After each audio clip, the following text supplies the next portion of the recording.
አያችሁ ከሸዋ ምድር መሰስ ብሎ ዩጋንዳ የገባ ሰው የተሰጠችውን ተልኮ ተፋት።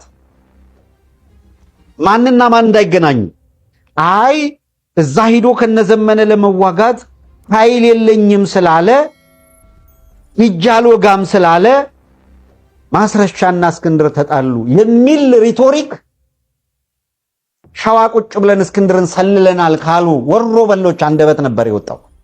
የቆሸሸ ፖለቲካ ከሚጫወቱ ያገዛዙ ቅጥረኞች ብዙ ሰው ከሸወዱ ያገዛዙ ቅጥረኞች ፍሬም ለማድረግ የተሞከረች ሙከራ ነበረች። በአንድ ጊዜ ስንቱን እንዳጠቁ ታያችሁ።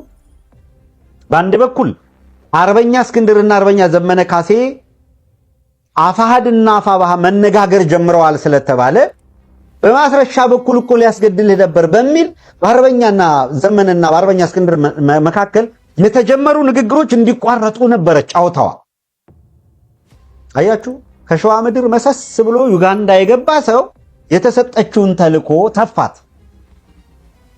ማንና ማን እንዳይገናኙ አርበኛ እስክንድርና አርበኛ ዘመነ መካከል ዘላቂ ጠላትነት እንዲመጣና ይሄም ማለት የግለሰቦቹ ጉዳይ አይደለም፣ አፋሃድና አፋባህ መነጋገር እንዳይችሉ ሽብልቅ ማድረጊያ ነበረ።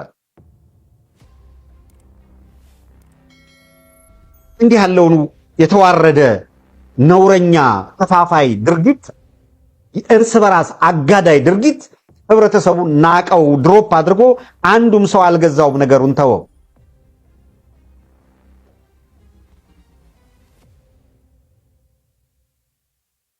እንጂ አፋድና አፋባህ እንዳይገናኙ አርበኛ እስክንድርና አርበኛ ዘመነ ካሴ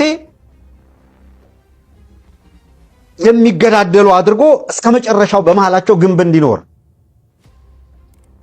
በአርበኛ ማስረሻና በአርበኛ እስክንድር መካከል ያለ ጸብ አምጥቶ የግል አድርጎ ይሄንና ዛውጋ ብሎት አልወጋ ስላለ ነው ጸብ የተፈጠረው የምትል ሪቶሪክ የምትል ፍሬም ለማስቀመጥ ነው የተሞከረው።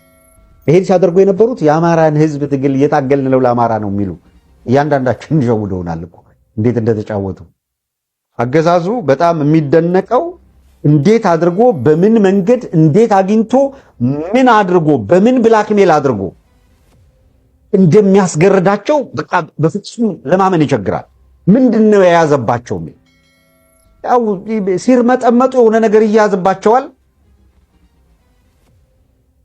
ከዛ እሱ መያዣ ነው ቁጭ ብሎ በዚህ መንገድ ነው ያንተ ኃላፊነት ይባላል።